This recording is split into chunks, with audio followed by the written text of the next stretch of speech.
We're here to share with you inspiring stories that bring to life all the little and big ways that people bring more love, joy, laughter, and humanness to everyday life.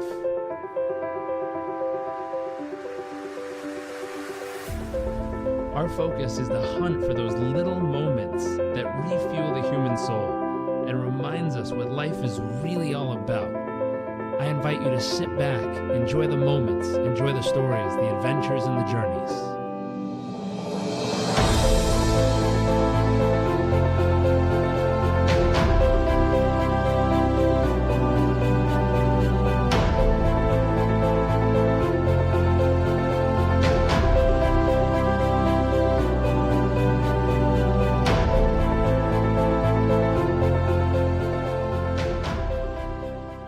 Hey there, welcome back to another episode of What the World Needs More Of. My name is Jarek Robbins. I am your host for this Journey of the Soul. Today we are joined by a new friend. His name is Richard McCann. Richard, thank you for joining us. It's a real pleasure, my friend. Now, we're going to start off with the question of the show, which is, what do you believe the world needs more of? It's a fantastic question. I think the world needs more love. Would be the straight answer, the easy answer. Because we do have a lot of love in the world, but there's lots of work to be done. And there's still a lot of stuff going on out there. It's a big, bad world in many places. And love and forgiveness, maybe, if we could stretch it a bit further. I see. And how do you bring both of those things into the world each day? I always try and come from a place of love. In my family, in the work that I do, but also in just everybody I come across. Like I take pleasure, is that the right word? I take pleasure when I see, let's say, the underdog, the homeless people in the street. I'll sit down, crouch down beside them, get them some food, speak to them for 20 minutes. And you know what? I was in London recently doing the same thing, and I was seeing people walking past me, looking down at me, as if I was doing something wrong. As if, like, what's that guy doing talking to a homeless person? And this is what I mean about the world could benefit from a bit more love in it. So I guess wherever I go, trying to come from the right place. It's beautiful. It's beautiful. It was very interesting. I was talking to someone the other day, and they're very wealthy financially, and they said, you know, it's weird. If a friend of mine who I know has a ton of money asked me for $200, I'd give it to him without even thinking. If a homeless person who actually needs it asked me for $200, I'd feel very hesitant on doing it. And I remember looking at it, and this guy comes from a family that has billions and billions of dollars. And I just scratched my head. I'm like, that's the weirdest thing I've ever heard. But it's true, like you're saying, in modern society, when you take time to help someone, if they're struggling, there's a weird thing where people almost look at you strange of why would you do that? Versus if you're to invest in Microsoft, Apple, Google, Amazon, people are like, oh, good move, which is giving money to people who already have billions and billions of dollars. Sure. I mean, it is a, go on. I was going to say, I think the reason people applaud it is because you can get something in return. But I think the most profound thing people will realize about love isn't about what you can get in return. It's about what you share. And there's something very different that happens when people open up their heart. And like you said, when they come from a place of love and they're just willing to share. And you don't have to share money. You might share a little bit of your time. And, the older I've gotten, I realize time's more valuable than money. Sometimes I'd rather give someone a few $100 than stop. But the truth is that stopping that conversation. I remember some of my favorite conversations was a homeless man named Mike who used to live on the grass patch just outside where I used to live on the beach. I used to take him to lunch and just sit and talk with him. And it's beautiful, like you said, to get to know someone's story, to hear them, to allow them to just be seen and understood and appreciated for whoever they are and however they found themselves there. It's not all by choice. Some people make some bad decisions, and some people just get caught in a bad place, bad time. We're all a couple of, well, maybe not all of us, but a lot of us are a couple of paychecks away from being homeless. That's right. Ourselves. I came days from being homeless. 21 years ago, came out of prison. I was about to lose everything, and I reached probably one of the lowest points in my life, and I was going to take my life. Obviously, I didn't, but I did form a suicide pact with my sister. Mm. And, you know, that I was moments away from not just losing my home but losing my life. And that could quite easily have been me. And, you know, through a couple of miracles that happened, you know, I didn't lose my house and didn't lose my life. But I came very close. And, you know, that was through a stupid choice of mine. I got involved in recreational drugs, but, you know, so as a lot of people, and I ended up in prison. Mm. I take responsibility for that. What I'm saying is I came very close, and it could happen to any of us. It's so true. So true. Speaking of you and learning more of your story, what would you say is your wow factor? What makes you uniquely you, and what are some of the moments that help shape it over the years? Well, I think what's unique about me is the journey that I've been on, the harrowing things that I experienced, the way that I dealt with it, the way that I almost lost everything, you know, but essentially the way that I was able to bounce back from that and be the person I am today. And I know that most, if not all, of your listeners will probably be unaware of who I am, but because I know you've got a worldwide audience, but in the UK, I, as a 5-year-old boy, was subjected to something that, you know, nobody should ever go through, but least of all a 5-year-old boy. But my mum was murdered when I was 5. Mm. My mum was murdered a week before my 6th birthday. And first of all, that's a shocking thing to experience anyway. But what made it even worse was my mother, Wilma McCann. She was the first of 13 women that were killed by this serial killer. And it became this really public affair that everybody was talking about, and something that I was ashamed of. And, it absolutely shaped who I was as a young person, lacking in, confidence and low self-esteem, and never able to see any potential within me, and, suicidal thoughts as a young boy. And so I guess that's what's unique about me. Of course, my siblings went through the same thing, but they've not all fared as well as I've done. And if I could answer why that is, I could probably change the world. But the truth is, we all suffered the same thing, and it's just been one hell of a roller coaster of a journey. And everybody has got, yourself as well. We've all got that unique journey. But what I think's common about us all is, yes, our challenges might be different, but it's still a challenge. It's still a hardship. It's still a setback. And one thing I believe, and it's what I talk and write about, is that however difficult things get, there is a way back. I didn't always understand that when I came out of prison. I couldn't see a way forward. I couldn't see a way back from that. So I've had to learn some of these things as I've matured. As we all do. I've honestly have a phrase that got stuck in my head years ago, which is people who've been through the hardest times tend to be the most amazing humans if they can find a way to grow from the pain. Some people get stuck in the pain and it tends to drown out the rest of their life. But when people can find some type of meaning or purpose, they can find some type of cause to fight for, they can find a way for it to propel them forward instead of get them stuck in cement or quicksand. Instead, it becomes their rocket fuel that boosts them forward in life. And the moment that happens, they become some of the kindest souls, some of the realest people, some of the rawest people, because they've felt the depths of pain, and they can sit with someone who's going through a tough time and say, hey, I haven't been through your tough time. Like you said, not all challenges are the same, but I've certainly been through some tough times. And I know what that feels like, and it sucks.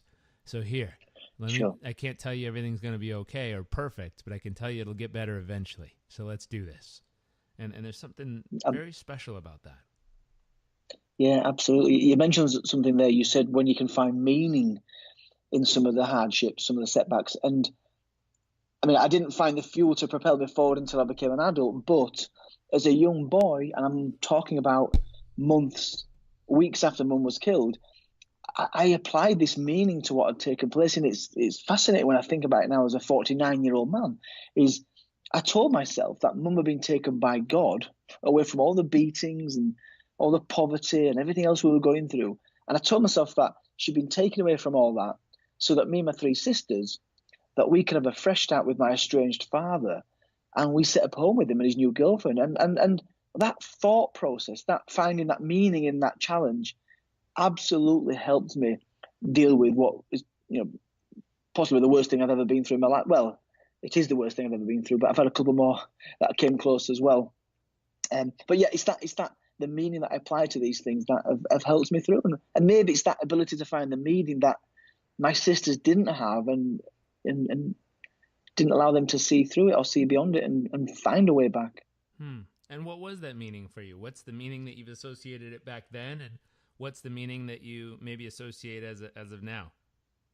Well, the meaning, as crazy as it sounds back then, was I went through it to take my mum away from the pain and to give us a different and better life. That was the simple way of looking at it back then. But I do believe now, as I've matured and got to meet a hell of a lot of inspirational and spiritual people along the way, is that it's like everything's meant to be. Everything leads.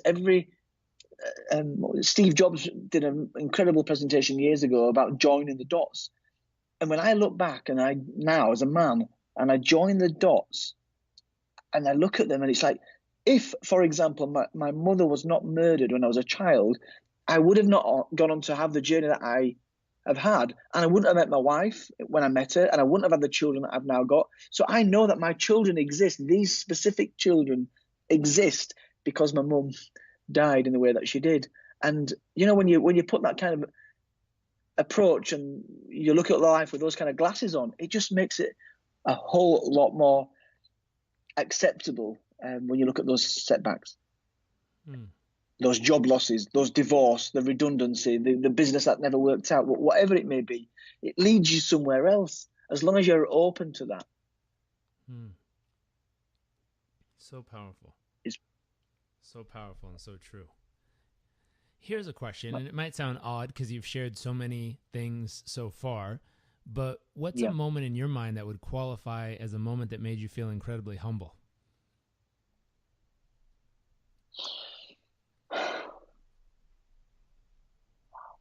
It's a really powerful question.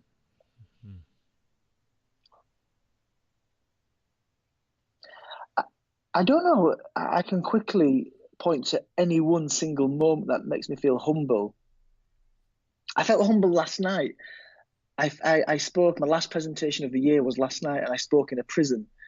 Bearing in mind I was in prison myself 21 years ago, I was humbled in the prison last night when some of the inmates sat me down, and because I'd been so open about my journey, started sharing pieces of their journey and what they'd been through. And it's moments like that that I'm humbled. In the afternoon, so I spoke to 2 places yesterday. In the afternoon, I went to it was called Catterick Garrison. It's it's an army base. But I spoke. This was a bit of giving back. I spoke to a group of ex-soldiers that were going through some issues and were struggling with life, and they shared their stories with me.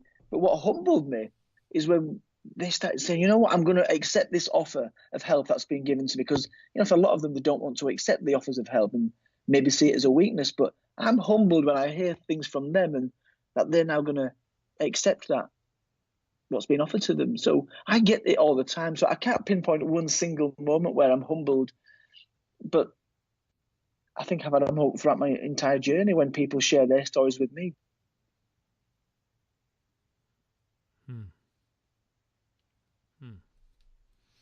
I feel the same way. It's amazing when you sit down, going back to the beginning, and you sit down with someone, whether it's a homeless person, someone who's struggling, or even sometimes people who seemingly are doing great on the outside, and you just hear their story. It's very humbling to hear what other people have lived through, have seen, have experienced, have been a part of, or have avoided in their life. It's very humbling, very humbling. It's one of my favorite things about this podcast, is getting to listen to everyone's story and experience of life. Yeah.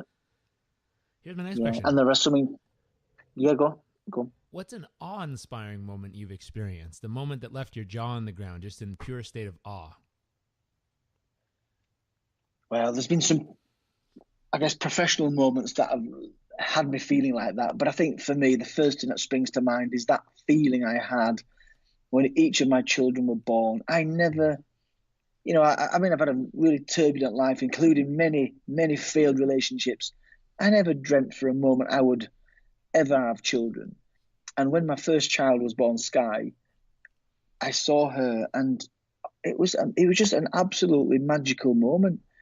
seeing your own flesh and blood, and and that was repeated twice for the second and third child.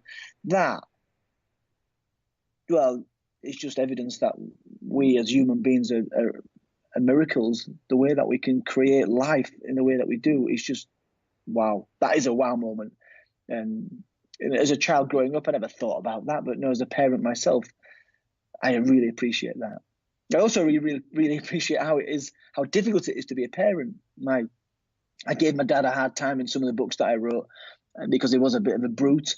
But now that I'm a parent, I can understand how the pressures of being a parent can affect you, especially if you haven't got the wherewithal, the resources, the emotional maturity to deal with young children, which we were really problematic children, to say the least. But anyway, so that for me is the awe-inspiring, jaw-dropping moment, bringing life into the world, and watching them now grow and develop is just beautiful. I was there this morning in school. My youngest, it was her carol service, and it was just fantastic to see her there and to have her see her dad there, because my dad never did things like that. But yeah, beautiful, privileged.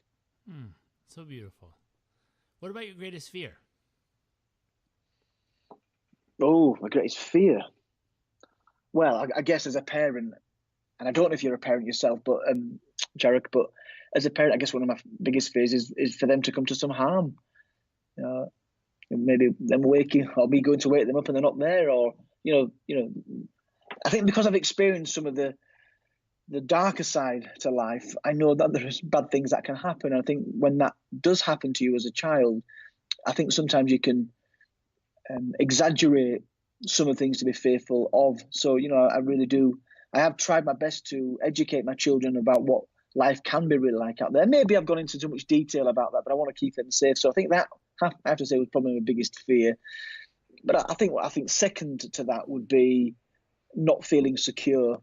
Being brought up in poverty and some of the things I explained earlier. I think one of my highest values is to, be secure, safe, provide for my family.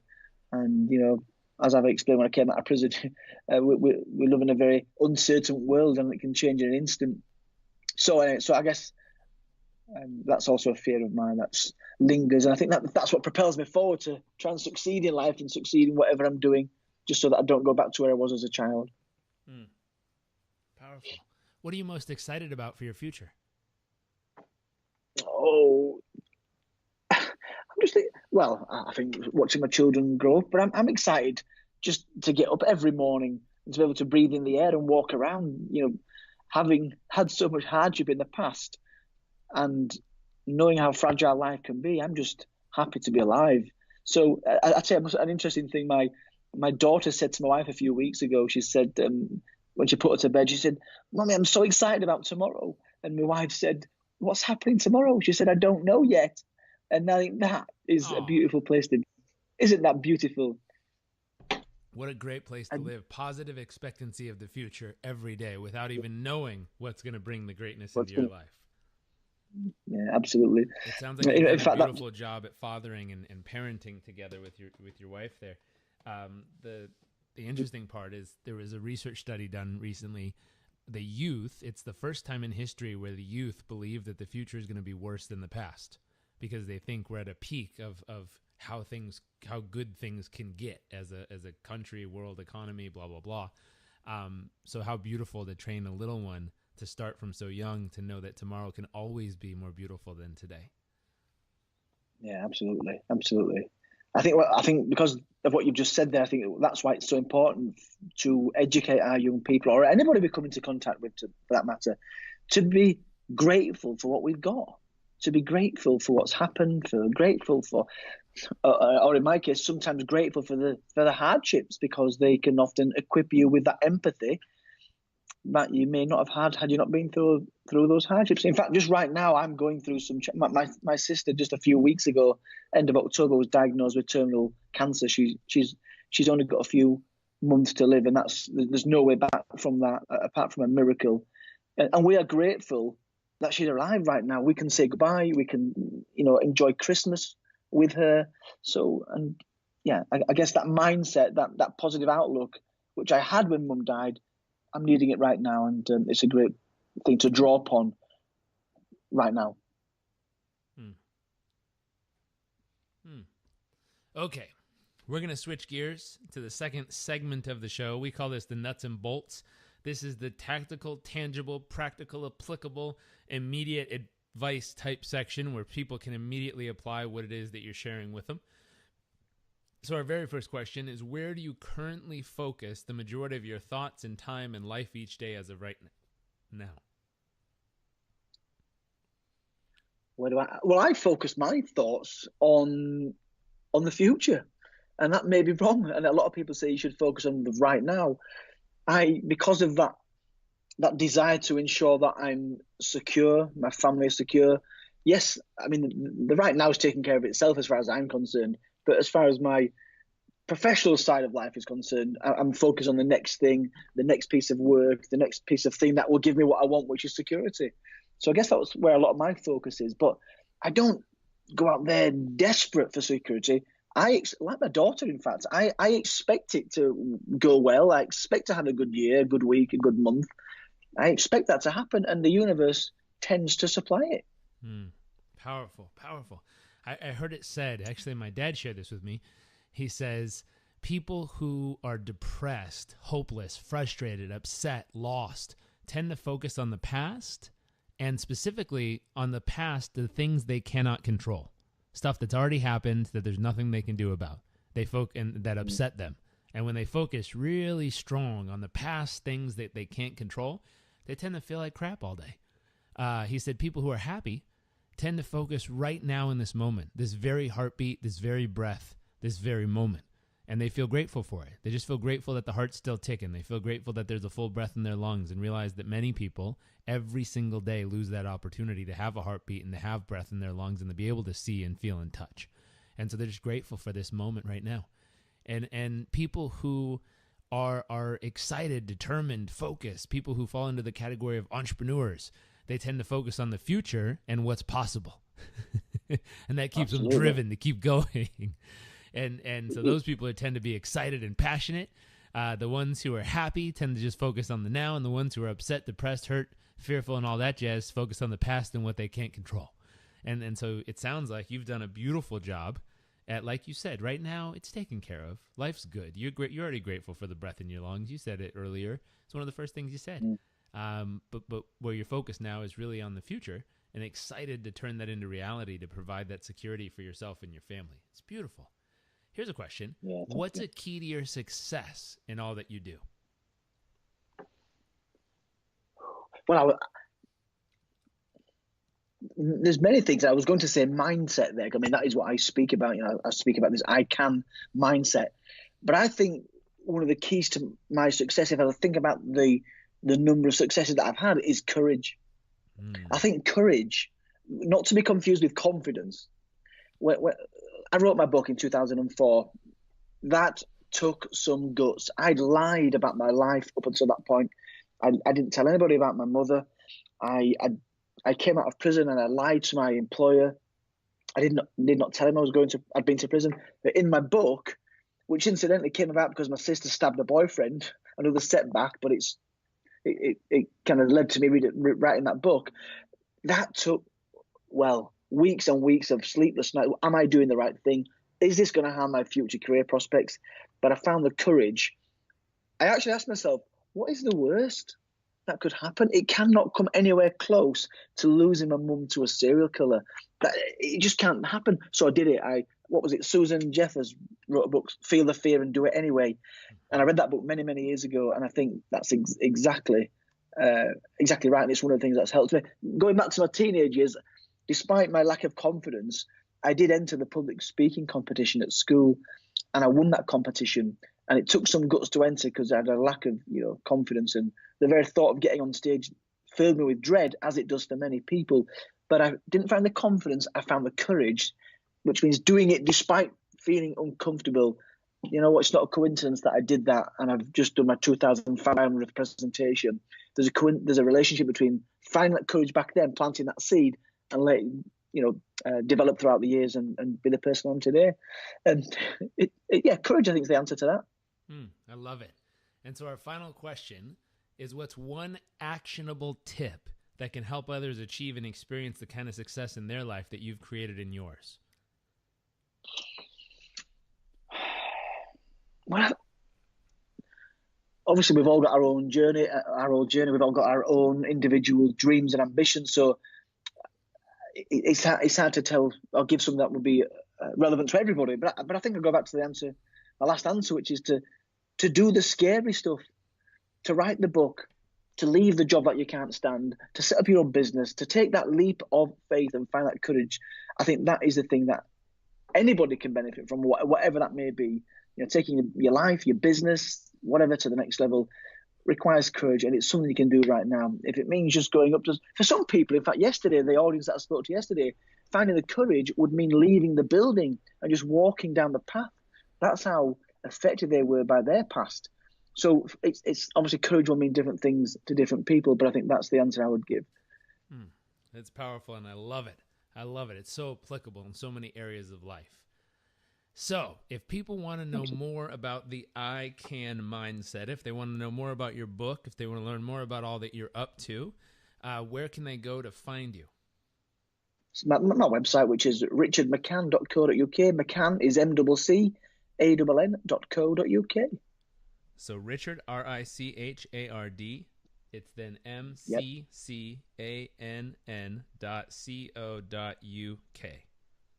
Yeah, or on Twitter, I Can Inspire.